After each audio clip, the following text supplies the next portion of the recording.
Hey everybody, I hope your summer is still going well. I know that mine is, more or less. And yeah, it's been a busy time. It's sort of interesting because I think, since a lot of people don't attend church in the summer, it may seem like the work of the church slows down, but it doesn't really.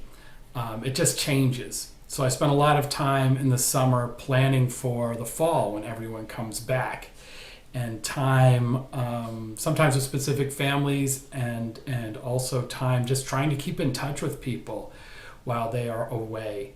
And I also spent some time doing that sort of other part of the job, which sometimes folks don't notice as much. I spent some time doing ecumenical work and denominational work as well, and a little bit of time on retreat. Again, preparing for the fall partly, but also just doing the work of the church universal. And one of the things that's interesting when you're doing that work is that, since most of the time I work with the same people, many of you anyway, we have a way of relating to each other because we know each other and we trust each other and we've been together for a long time. When I do other sorts of work, often I'm dealing with people who are new to me, and I am new to them. And people have different ways of doing things, and that can be interesting, a challenge sometimes as we sort of figure each other out, as we learn to trust each other and work with each other. And one of the things that's important in that process is practicing the art of empathy. Empathy is something that we all kind of know what we mean when we say it. When I say it, I mean the ability to sort of maybe not walk in someone else's shoes, but understand that the person that you're seeing comes with experiences and struggles and joys that we in the moment don't know. And sometimes we need to learn to understand that someone who may be just really annoying us in the moment, for example, may be carrying around a lot of weight that we don't know anything about. And so it's one of those things that we do so that we are able to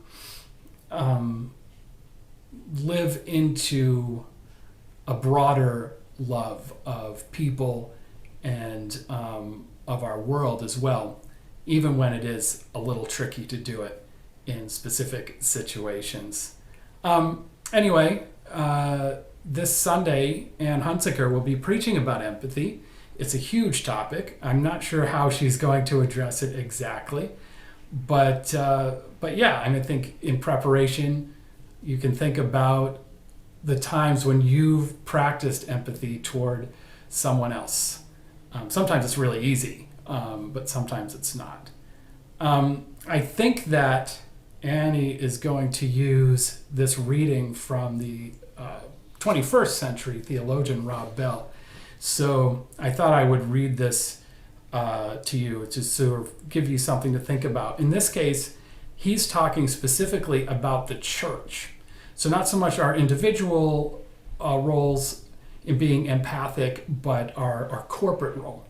So here we go. Again, this is from Rob Bell. If the gospel isn't good news for everybody, then it isn't good news for anybody. And this is because the most powerful things happen when the church surrenders its desire to convert people and convince them to join. It is when the church gives itself away in radical acts of service and compassion, expecting nothing in return, that the way of Jesus is most vividly put on display. To do this, the church must stop thinking about everybody primarily in categories of in or out, saved or not, believer or non-believer. Besides the fact that these terms are offensive to those who are the un and non, they work against Jesus' teaching about how we are to treat each other. Jesus commanded us to love our neighbor, and our neighbor can be anybody. We are all created in the image of God, and we are all sacred, valuable creations of God. Everybody matters. To treat people differently based on who believes what is to fail to respect the image of God in everyone. As the book of James says, God shows no favoritism, so we don't either. So again, that's from Rob Bell.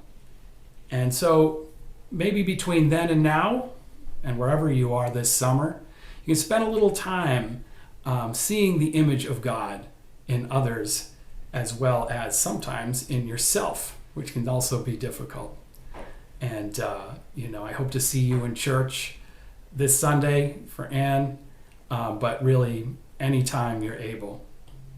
Anyway, until we do see each other, have a great summer. Be safe out there, and you know how to get in touch if you need anything.